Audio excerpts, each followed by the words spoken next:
Hi there, I'm Karen Brook and welcome to this week's Ideas First video blog. This week we're going to look at how you go from being an employee and moving into your own business.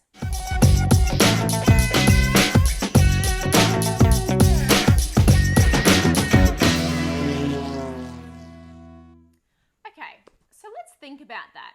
I recently had a conversation with someone who was moving from being employed in a business into her own business. In fact, I've had that conversation with a couple of people recently, and there's something that goes on when we are conditioned to work for somebody else. We work for somebody else on an hourly rate or on a salary, and we have fairly set hours, and the way we do our job kind of has to conform to whatever that job description is, obviously. When we are moving into our own business, we've got to think about, well, why do I actually want to move into this business? Because having your own business is certainly hard work, but it can be enormously rewarding at the same time. And how do you make money out of that business? If you bring your employee mindset into your own business, you're completely undervaluing yourself.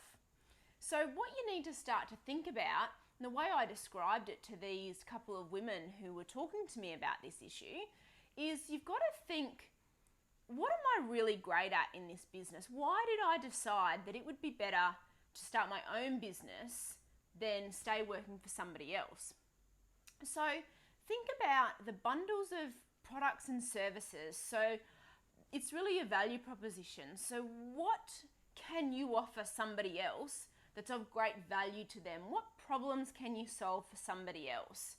And when you think like that as a business owner, you start to think, if I can solve these problems for somebody else, if I can create so much value, and if I can serve and help others in such a way, and you can put a price point on that is different from that of an employee. Now, one of these conversations was, how do I go from earning $50,000 a year as an employee, and in my own business, I'd love to be earning $100,000 in my own business?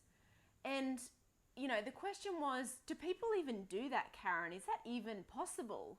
And my response to her was, absolutely, that is possible. And what is limiting you at the moment is the fact that you're thinking about, how do I make $100,000 in my own business when I've only ever earned $50,000 working for somebody else, and you might work full time in that. And so your whole conditioning, the whole paradigm within which you're viewing your potential in the world has been limited by what somebody else said you were worth. So when you think about yourself as a business owner and you think about, how am I going to live the life that I want to live and earn the money that I want to earn, I think it comes back down to, how do you serve other people really well, exceptionally well, and create so much value in what you can offer them that there is a price associated with that.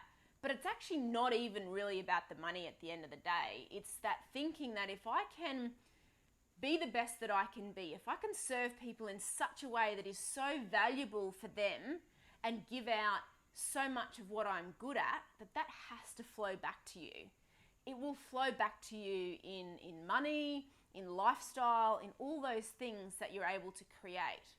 So my point for this week's video blog is to think that if you are moving it from an employee mindset into a business owner mindset, that you don't get trapped in thinking about the way you price your products and services in the same way that you've always earned money as an employee. So yes, you might have hourly rates, you might have, a day rate as a consultant or whatever it is, but think bigger than that. Think, how can I best serve the people that need what I do? And when you think that question, how can I best serve the people that need what I do, you'll start to come up with different ways, different products, different packages, events. It could be anything. And so start to think differently about how you can serve those people, because that will open up a whole new dimension for you and your business. I really hope that helps you. And we'll chat to you next week for next week's Ideas First video blog.